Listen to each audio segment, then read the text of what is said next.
आज यह UP TET EVS की हमारी 3rd क्लास है और इसकी 2 क्लासेस ऑलरेडी चैनल पर अपलोडेड हैं। आप उन्हें वहां जाकर देख सकते हैं, साथ ही अपने नोट्स भी बना सकते हैं। तो चलिए स्टार्ट करते हैं। और आज का जो हमारा टॉपिक है वो है पारिस्थितिकी तंत्र, जिसके बारे में कल आप थोड़ा सा पढ़ भी चुके हैं, लेकिन आज हम पारिस्थितिकी तंत्र के बारे में डिटेल में पढ़ेंगे। अब पारिस्थितिकी तंत्र, तो पारिस्थितिकी तंत्र 1935 में सर्वप्रथम पारिस्थितिकी तंत्र शब्द का प्रयोग किसने किया था? तो वो किया था आपका A.G. ट्रांसले ने। फर्स्ट पॉइंट आपका ये है जो कि सबसे ज़्यादा इम्पोर्टेंट है कि पारिस्थितिकी तंत्र शब्द का प्रयोग सबसे पहले किसने किया था? तो वो किसने किया था? A.G. ट्रांसले ने। और कब किया था? 1935 में। पारिस्थितिकी तंत्र को अंग्रेजी में क्या कहते हैं? तो पारिस्थितिकी तंत्र को अंग्रेजी में इकोसिस्टम कहते हैं, जिसे संक्षिप्त रूप में क्या कहते हैं? पारितंत्र। जीव की प्रकृति और उसकी कार्यात्मक इकाई का वैज्ञानिक अध्ययन पारितंत्र कहलाता है।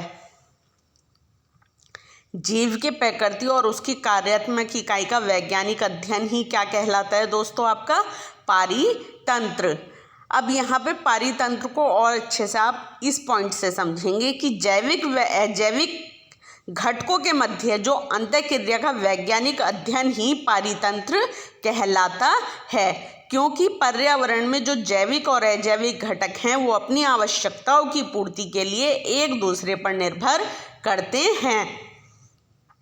जैसे जैविक घटक में आप मानव को ले लीजिए या जीव जंतुओं को ले लीजिए, पेड़ पौधों को ले लीजिए। अजैविक घटक क्या हो गए? आपके वायुमंडल, जलमंडल, स्थलमंडल। ठीक है।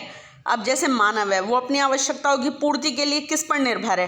पर्यावरण पर निर्भर है। उसे जल भी चाहिए होगा,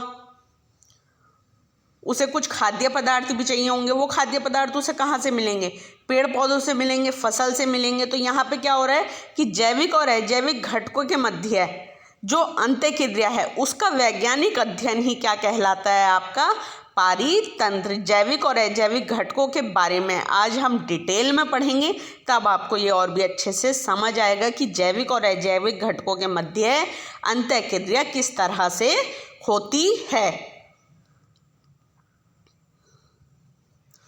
अब यहाँ देखिए, पारिस्थितिकी को अंग्रेजी में क्या कहते हैं? इकोलॉजी। और ये जो इकोलॉजी वर्ड है ये कौन सी भाषा का शब्द है? ये ग्रीक भाषा के 2 शब्दों ओइकोस प्लस लोगोस से मिलकर बना है। ओइकोस का अर्थ क्या होता है? रहने का स्थान, और लोगोस का अर्थ अध्ययन करना। वह स्थान जहाँ पर जीव रहते हैं उस स्थान का अध्ययन करना ही आपका क्या कहलाता है? पारिस्थितिकी कहलाता है। यहाँ पे आप ये देखिए इस पॉइंट को। इस प्रकार हम कह सकते हैं कि जीव के रहने के स्थान का अध्ययन करना ही पारिस्थितिकी कहलाता है। अब ये आपका सबसे ज़्यादा इम्पोर्टेंट पॉइंट है, ये आपके यूपी टेट में आता है कि पारिस्थितिकी के पिता किसको कहा जाता है? तो वो किसको कहा जाता है? अर्नेस्ट हैकल को। दूसरा एक और क्वेश्चन था आपका कि पारिस्थितिकी शब्द का सर्वप्रथम प्रयोग किसने किया था? वो किसने किया था? A.G. ट्रांसले ने। और कब किया था? 1935 में। ये 2-3 पॉइंट हैं जो आपने अच्छे से समझने हैं और याद रखने हैं, क्योंकि ये क्वेश्चन आपके यूपी टेट में भी पूछा जा सकता है, सी टेट में भी, सुपर टेट में भी, KVS में भी, NVS में भी, और वनडे एग्जाम में भी, GS में इस तरह को क्वेश्चन आपसे पूछा जा सकता है। चलिए आगे चलते हैं।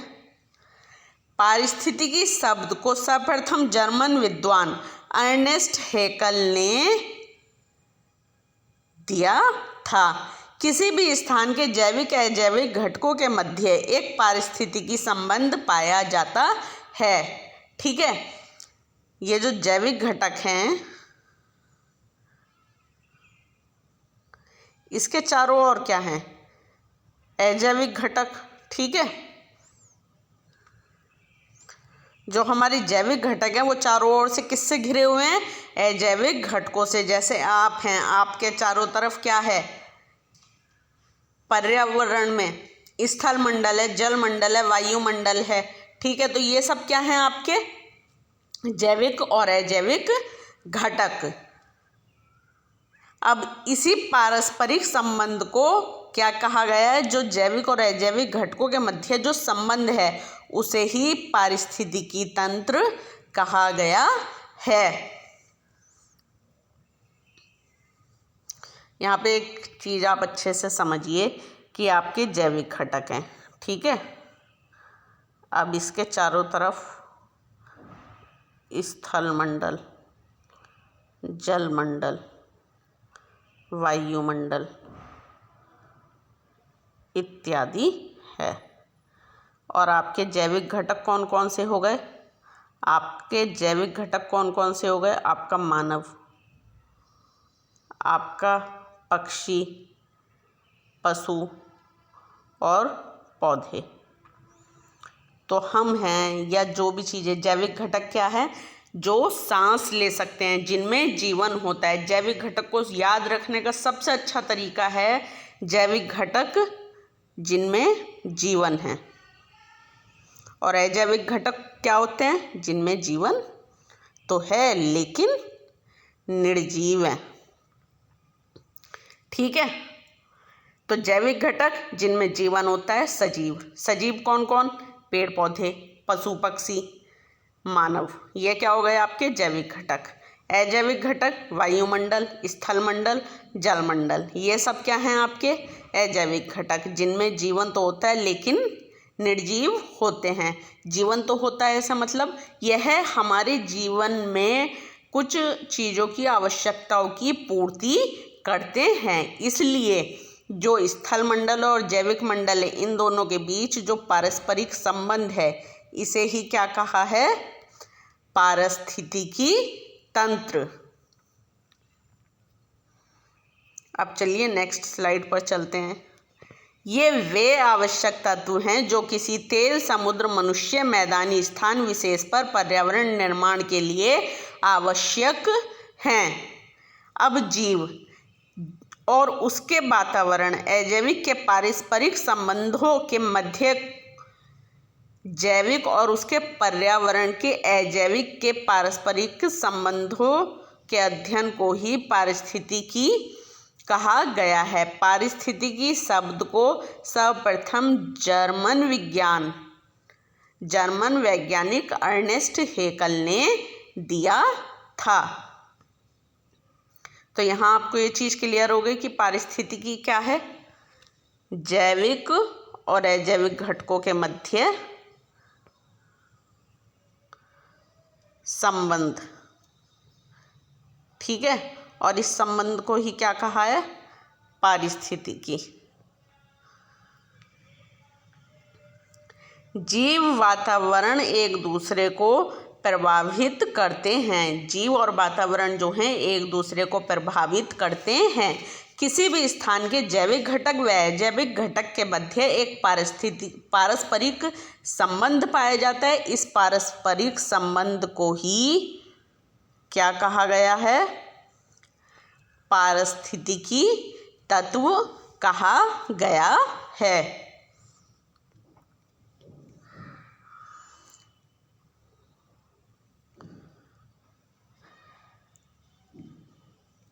अब देखिए निकेत क्या होता है।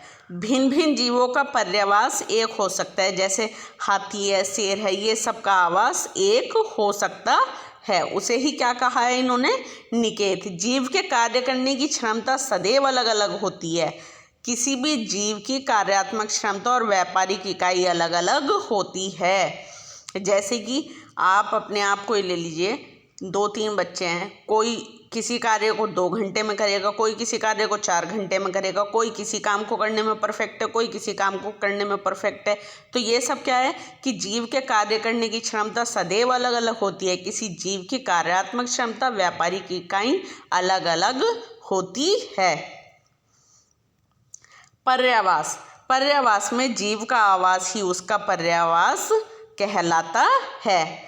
पर्यावरण में जीव का आवास ही उसका पर्यावास कहलाता है। भिन्न भिन्न जीवों का पर्यावास एक हो सकता है, जैसे कि शेर हाथी है, लोमड़ी है, ये सब जो जीव जंतु हैं जंगल में रहते हैं।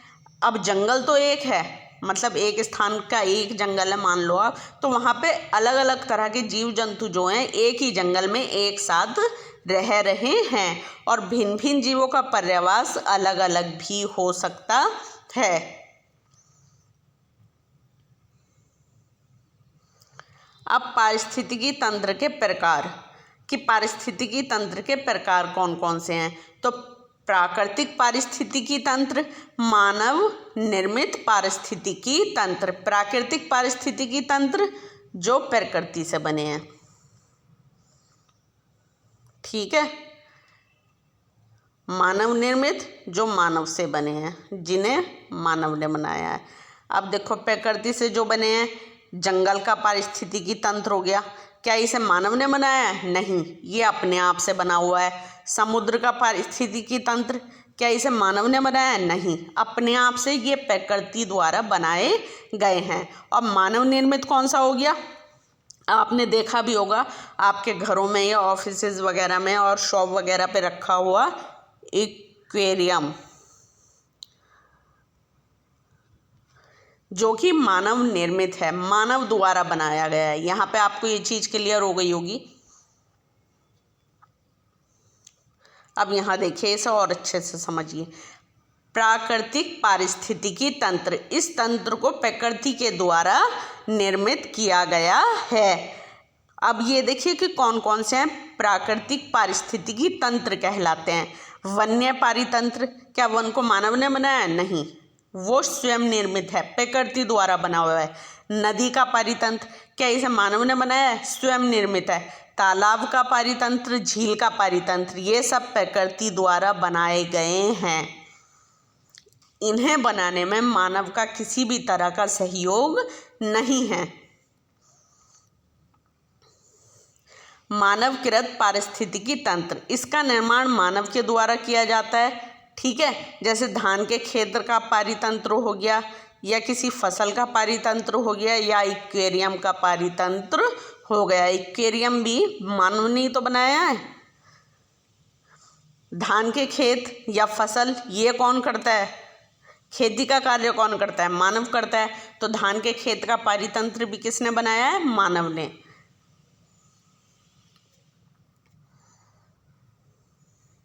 अब पारिस्थितिकी तंत्र से संबंधित कुछ महत्वपूर्ण तथ्य हैं, वो देखते हैं कि वो कौन कौन से हैं। पृथ्वी पर सबसे स्थायी पारिस्थितिकी तंत्र किसका है? तो वो किसका है? समुद्र, सागर और महासागर का। ये पॉइंट सबसे ज़्यादा इम्पोर्टेंट है इसमें जितने भी पॉइंट हैं। यूपी टेट में, सी टेट में, KVS NVS किसी भी आपके एग्ज़ाम में पूछा जा सकता है, तो आपको पता होना चाहिए। और विश्व का सबसे बड़ा पारिस्थितिकी तंत्र कौन सा है? तो वो कौन सा है? समुद्र या महासागर का। अब पारिस्थितिकी तंत्र का आतंकवादी किसे कहा जाता है? तो वो किसे कहा जाता है? आपका यूकेलिप्टस को।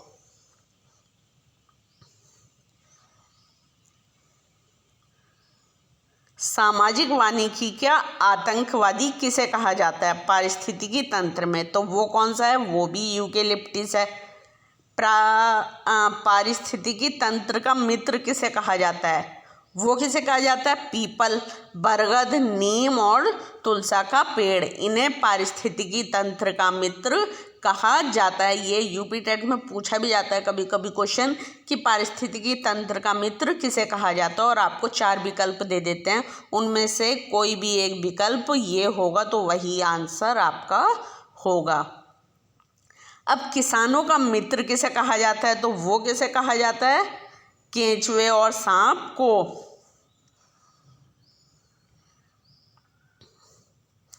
स्थलीय क्षेत्र का सबसे बड़ा पारिस्थितिकी तंत्र कौन सा है? तो स्थलीय क्षेत्र का सबसे बड़ा पारिस्थितिकी तंत्र कौन सा है? वन्य पारिस्थितिकी तंत्र। विश्व का सबसे विक्षुप्त पारिस्थितिकी तंत्र कौन सा है? तो वो कौन सा? आपका मानसूनी वन और पर्णपाती वन। पृथ्वी पर सबसे अधिक उत्पादकता वाला पहला पारिस्थितिकी तंत्र है। विषुवत रेखीय और भूमध्य रेखा पर बना हुआ पारिस्थितिकी तंत्र आपका सबसे अधिक उत्पादकता वाला पारिस्थितिकी तंत्र है। उसका रीज़न क्या है कि यहाँ पर जैव विविधता सबसे अधिक होती है।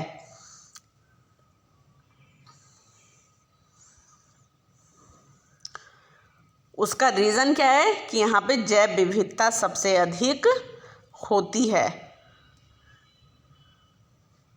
पृथ्वी पर सबसे अधिक जीव भार वाला स्थान विषुवतीय रेखा क्षेत्रों या उष्णकटिबंधीय वर्षा वनों में है। सबसे ज़्यादा जो इम्पोर्टेंट है इसमें ये वाला है आपका, इसे अच्छे से याद कर लेना। अब नेक्स्ट चलते हैं पारितंत्र के घटक कि पारितंत्र के घटक कौन कौन से हैं। एक आपका जैविक घटक, दूसरा हो गया आपका अजैविक घटक। अब जैविक घटक कौन कौन से हैं? जैविक घटक में आते हैं आपके उत्पादक, उपभोक्ता और घटक। और अजैविक घटक भौतिक कारक, अकार्बनिक कारक, कार्बनिक कारक। तो सबसे पहले अब हम पढ़ेंगे जैविक घटक। कौन सा? जैविक घटक। जैविक घटक में उत्पादक कौन से होते हैं? हरे पौधे एवं शैवाल। ये अपना भोजन स्वयं बनाते हैं। ठीक है, जो अपना भोजन स्वयं बनाते हैं वो क्या है? वो होते हैं आपके उत्पादक। और उत्पादक जो हरे पौधे हैं ये प्रकाश संश्लेषण की उपस्थिति में अपना भोजन स्वयं बनाते हैं। और उपभोक्ता जो अपने भोजन की आवश्यकता की पूर्ति के लिए उत्पादक पर निर्भर रहते हैं। जैसे आपके जीव जंतु, जैसे बकरी हो गई या जिराफ हो गया, ये क्या है? ये अपने भोजन की आवश्यकताओं की पूर्ति के लिए पेड़ पौधों पर निर्भर रहते हैं। अब घटक आ गया आपका जीवाणु और कवक। ये क्या करते हैं कि ये भी अपनी आवश्यकताओं की पूर्ति के लिए उत्पादक और उपभोक्ता पर निर्भर रहते हैं।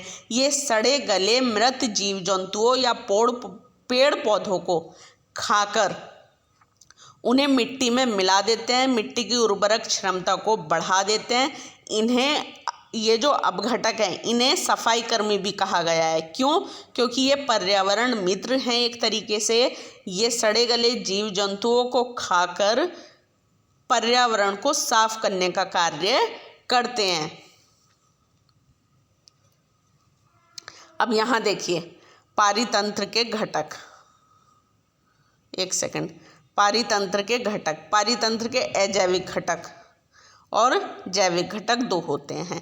जैविक घटक पौधे, जानवर, मानव हो गया आपका। अजैविक घटक मैं आप बार बार बता चुकी हूँ, जलमंडल, स्थल मंडल, वायुमंडल, हवा, जल, भूमि, ये आपके क्या हो गए? अजैविक घटक। अब जैविक घटक, इन्हें 3 पार्ट में डिवाइड किया गया। कौन कौन से 3 पार्ट में? उत्पादक, उपभोक्ता, अपघटक। उत्पादक कौन कौन से होते हैं? पेड़ पौधे जो अपना भोजन स्वयं से बनाते हैं।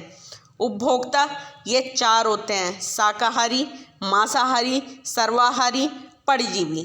अपघटक पीछे भी मैं बता चुकी हूँ, कवक और शैवाल। उत्पादक अपने आवश्यकताओं की पूर्ति के लिए किस पर निर्भर रहते हैं? उत्पादक पर। और अपघटक उत्पादक व उपभोक्ता दोनों को खाकर क्या करते हैं? अपनी आवश्यकताओं की पूर्ति करते हैं। इसी वजह से इन्हें पर्यावरण का मित्र या सफाई कर्मी कहा गया है। क्यों? क्योंकि ये सड़े गले जीव जंतुओं को खाकर पर्यावरण की सफाई करते हैं। अब नेक्स्ट है आपका जैविक घटक। जैविक घटक में आता है अब आपका सबसे पहले उत्पादक। इस वर्ग में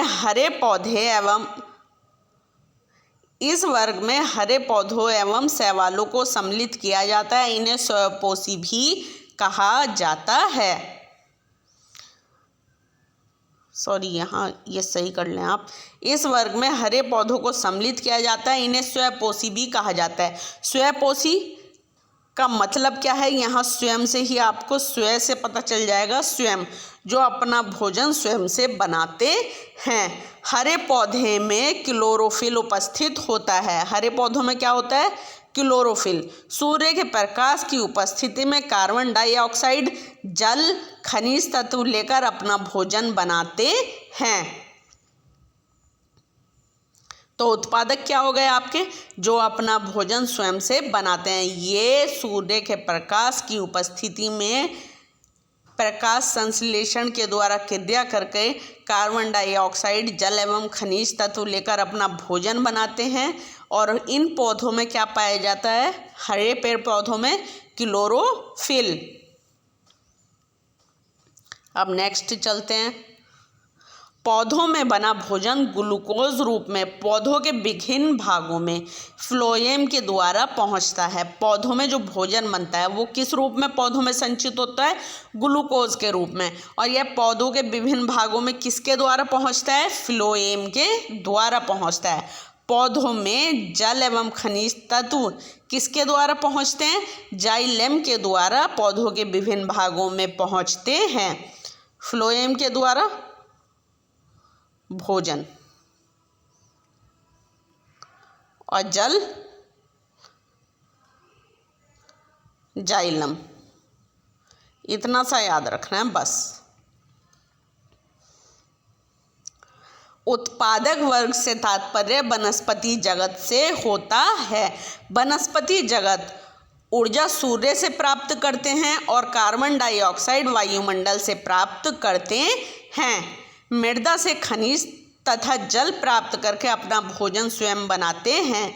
जो पेड़ पौधे हैं आपके, ये जो ऊर्जा है ये सूर्य से प्राप्त करते हैं। और जो कार्बन डाइऑक्साइड है ये किससे प्राप्त करते हैं, वायुमंडल से प्राप्त करते हैं। ये खनिज मृदा से प्राप्त करते हैं और जल भी किससे प्राप्त करते हैं, मृदा से। और उसके बाद अपना भोजन स्वयं से बनाते हैं। इन्हें पृथ्वी का प्राथमिक ऊर्जा निर्माणकर्ता भी कहा जाता है। ये इम्पोर्टेंट है ये वाला पॉइंट कि प्राथमिक ऊर्जा निर्माणकर्ता किसे कहा जाता है। तो भाई किसे कहा जाता है, वो जैविक घटक में जो उत्पादक हैं उन्हें कहा जाता है क्या, प्राथमिक ऊर्जा निर्माणकर्ता। अब नेक्स्ट चलते हैं, उपभोक्ता। उपभोक्ता उप से ही इसका मतलब समझे, जो उपभोक्ता का मतलब क्या हो गया, जो उपयोग करते हैं, ठीक है, इतना याद रखें। अब इसमें उपभोक्ता कौन कौन से हैं, शाकाहारी, मांसाहारी, सर्वाहारी।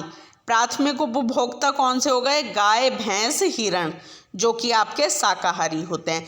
द्वितीयक उपभोक्ता कौन से हो गए आपके, शेर और भालू, जो कि शाकाहारी जीव जंतुओं से अपना भोजन प्राप्त करते हैं। सर्वाहारी तृतीयक उपभोक्ता, क्यों, क्योंकि ये शाकाहारी और मांसाहारी दोनों होते हैं, इसलिए इन्हें क्या कहा जाएगा, मनुष्य व कुत्ता। और द्वितीयक उपभोक्ता जो सिर्फ मांस ग्रहण करता है वो कौन सा हो गया, शेर और भालू।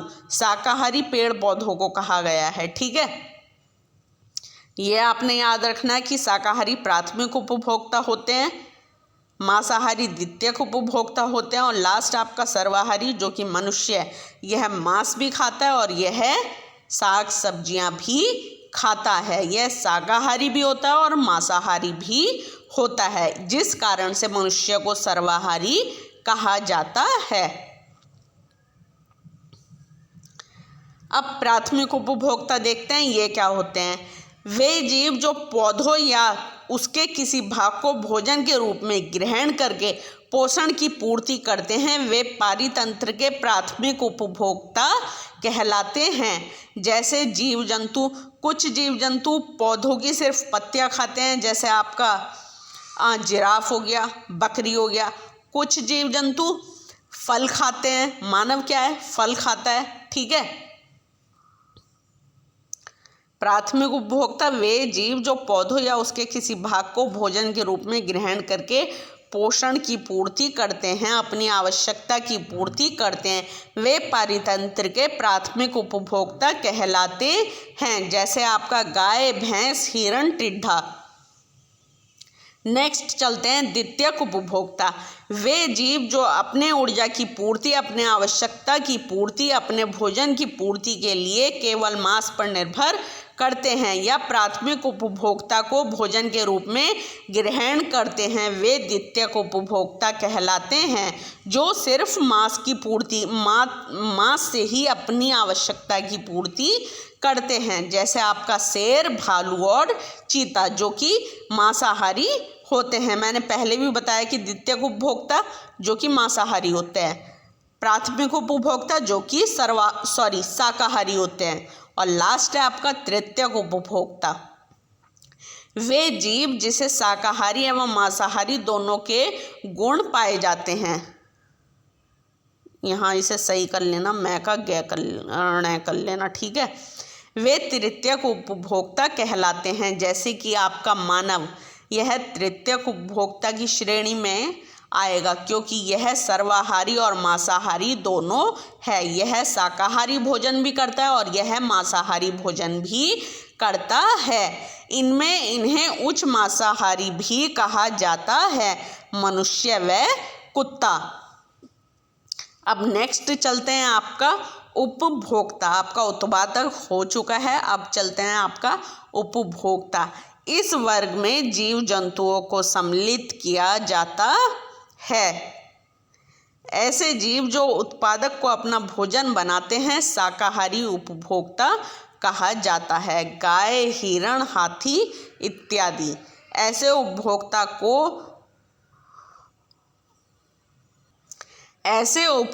जो उपभोक्ता को ही अपना भोजन बनाते हैं, वे मांसाहारी कहलाते हैं।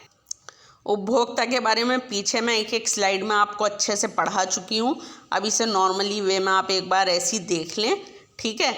इस वर्ग में कौन आते हैं उपभोक्ता में? जीव जंतु। ऐसे जीव जो उत्पादक को अपना भोजन बनाते हैं, वो आपको पता ही है, ठीक है। शाकाहारी उपभोक्ता कहा जाता है। कौन से हैं शाकाहारी उपभोक्ता? कौन सी श्रेणी में आएंगे? प्राथमिक श्रेणी में। ऐसे उपभोक्ता जो उपभोक्ता को ही अपना भोजन बनाते हैं, वे कौन से हैं? मांसाहारी। ये कौन सी श्रेणी में आएंगे? ये आपने बताना है कि ये द्वितीयक श्रेणी में आएंगे। अब लास्ट है, कुछ ऐसे उपभोक्ता जो उत्पादक और उपभोक्ता दोनों पर ही निर्भर करते हैं, वो कौन से हैं? सर्वाहारी उपभोक्ता, ठीक है। ये आपका लगभग आपको क्लियर हो चुका होगा, उत्पादक और आपका उपभोक्ता। यहाँ पे एक बार और दोबारा से देख लीजिए, उपभोक्ता को 3 श्रेणियों में विभाजित किया गया है। यहाँ पे और इसे अच्छे से समझें।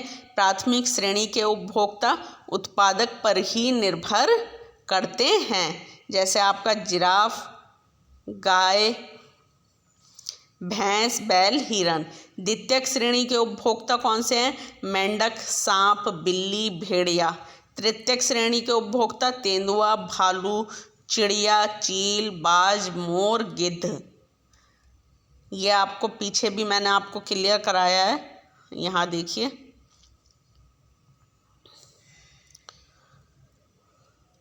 ये वाली स्लाइड, इस स्लाइड को आपने अच्छे से समझ लेना है। मैंने प्राथमिक उपभोक्ता जो शाकाहारी, द्वितीयक उपभोक्ता जो कि मांसाहारी, तृतीयक उपभोक्ता जो कि सर्वाहारी।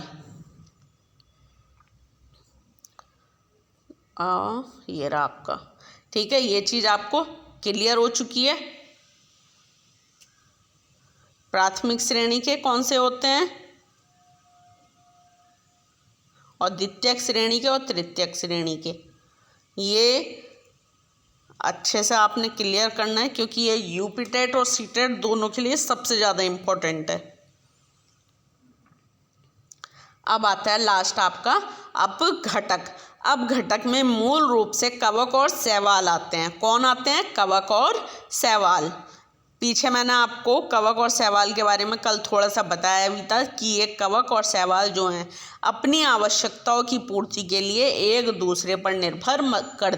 रहते हैं, मतलब एक दूसरे को सहयोग करते हैं। वे अपने शरीर की रासायनिक अभिक्रिया से मृत वनस्पति जगत और जंतु जगत को सड़ा गलाकर नष्ट कर देते हैं। जो मतलब कि मृत जीव जंतु हैं या फिर आपका ये समझ लीजिए मृत वनस्पति है, तो उसे खाते हैं ये। उससे क्या होता है कि हमारी प्रकृति में जो मृत जीव जंतु हैं उनका सफाया हो जाता है, जिस वजह से अपघटक को सफाई कर्मी भी कहा जाता है। सफाई कर्मी। एक और पॉइंट लिख लेना, यहाँ मैं लिख नहीं पा रही हूँ उतने अच्छे से, कि अपघटक को प्रकृति का मेहतर भी कहा जाता है। ठीक है, इन्हें पोषण का चक्रणदाता भी कहा जाता है। इन्हें मृत पोषी भी कहा जाता है। मृत पोषी किसे कहा जाता है? अपघटक को। पोषण का चक्रणदाता किसे कहा जाता है? अपघटक को। ये क्या करते हैं? जो मरे हुए जीव जंतु हैं या मरे हुए मतलब सड़े गले पेड़ पौधे हैं, उन्हें खाकर पर्यावरण का सफाया करते हैं।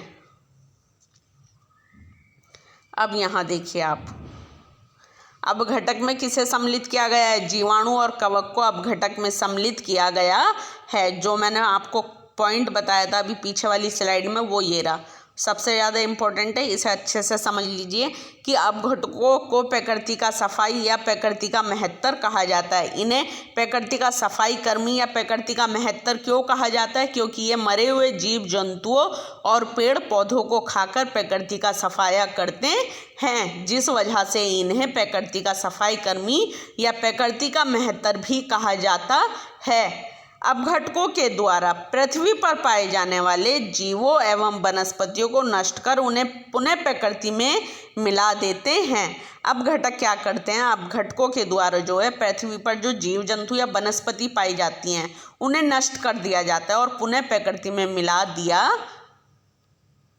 जाता है।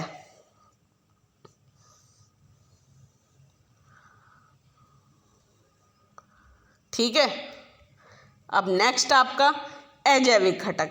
पारितंत्र के वे कारक जिनमें जीव के वृद्धि विकास की क्षमताएं पाई जाती हैं, वे अपने प्रभाव से जीव की संख्या अधिक या कम कर सकते हैं, वे भौतिक कारक कहलाते हैं। अब अजैविक घटक क्या है? कि अजैविक घटक स्थलमंडल, जलमंडल, वायुमंडल इत्यादि। ठीक है, जो हमारे चारों तरफ जो पर्यावरण में अजैविक घटक मौजूद हैं, तो वो कौन कौन से हैं आपके? उसमें आपके भौतिक कारक आते हैं, एक सेकंड, उसमें आपके भौतिक कारक आते हैं, और ये कल आपने और अच्छे से पढ़ेंगे कि भौतिक कारक कौन कौन से हैं। तो सबसे पहले अब हम देखते हैं अजैविक घटक। अजैविक घटक पारितंत्र के वे कारक जिनमें जीव के वृद्धि और विकास की क्षमताएं पाई जाती हैं। जो मानव है या जीव जंतु है या पेड़ पौधे हैं, इनके वृद्धि और विकास की क्षमताएं जिसमें पाई जाती हैं वो अजैविक घटक कहलाते हैं। वे अपने प्रभाव से जीव की संख्या अधिक कम कर सकते हैं या फिर कम कर सकते हैं, जैसे कि सूर्य की किरणें और तापमान। अगर मान लीजिए सूर्य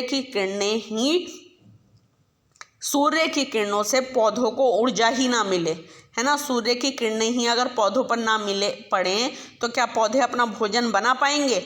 नहीं बना पाएंगे। या फिर अगर उन्हें पर्याप्त तापमान ना मिले तो क्या वो अपना भोजन बना पाएंगे? नहीं बना पाएंगे। तो इसमें क्या है कि जो मानव या जीव जंतु या पशु पक्षी हैं या पेड़ पौधे हैं, वो अपनी आवश्यकताओं की पूर्ति के लिए अजैविक घटकों पर भी निर्भर रहते हैं।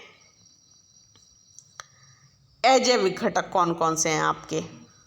अजैविक घटक आपके जो भौतिक हैं वो पर्वत, पठार, मैदान, झील, नदी, डेल्टा, ग्लेशियर, समुद्र, महासागर, सागर इत्यादि। ठीक है, मतलब ये इस तरह से क्यों है? मतलब ये प्रकृति प्रदत्त हैं।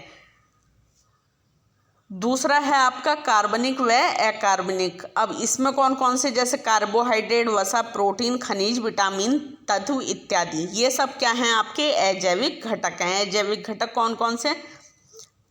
भौतिक कारकों की वजह से सूर्य की किरणें और तापमान, ये क्या है? आपके भौतिक कारक है। ठीक है।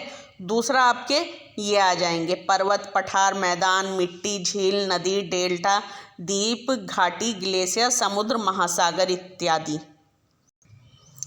ठीक है। अब ये पर्वत, पठार, मैदान, मिट्टी, झील इत्यादि एक तरीके से क्या है, अकार्बनिक कारक हैं। ठीक है। दूसरा आपका कार्बनिक कारक कार्बोहाइड्रेट, वसा, प्रोटीन, विटामिन इत्यादि तत्व आ जाएंगे।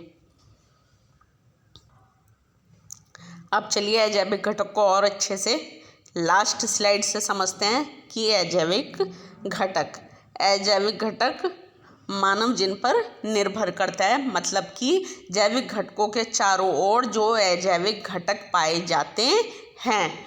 अब वो भौतिक कारक में कौन कौन से आ गए आपके, तापमान, आर्द्रता, प्रकाश, वायुमंडलीय दाब और कुछ स्थलाकृतियाँ। ठीक है। अब अकार्बनिक कारक में आपके क्या आ गए, जल, वायुमंडलीय गैस, मिट्टी, खनिज और चट्टान इत्यादि। कार्बनिक कारक में आपके क्या आ गए, प्रोटीन, कार्बोहाइड्रेट और वसा। ये सभी क्या हैं आपके अजैविक घटक। और आज आपकी पारिस्थितिकी तंत्र से रिलेटेड क्लास कंप्लीट हो चुकी है। कल अब देखेंगे कि नेक्स्ट टॉपिक क्या पढ़ना है। और यूपी टेट की ईवीएस की जो 2 क्लासेज हैं ऑलरेडी चैनल पर अपलोडेड हैं, आप वहां जाके देख सकते हैं। साथ ही आप सीटेट के ईवीएस और साइकोलॉजी की भी क्लासेज अपलोडेड हैं, आप वो भी चैनल पर जाकर देख सकते हैं और नोट्स भी अपने बना सकते हैं।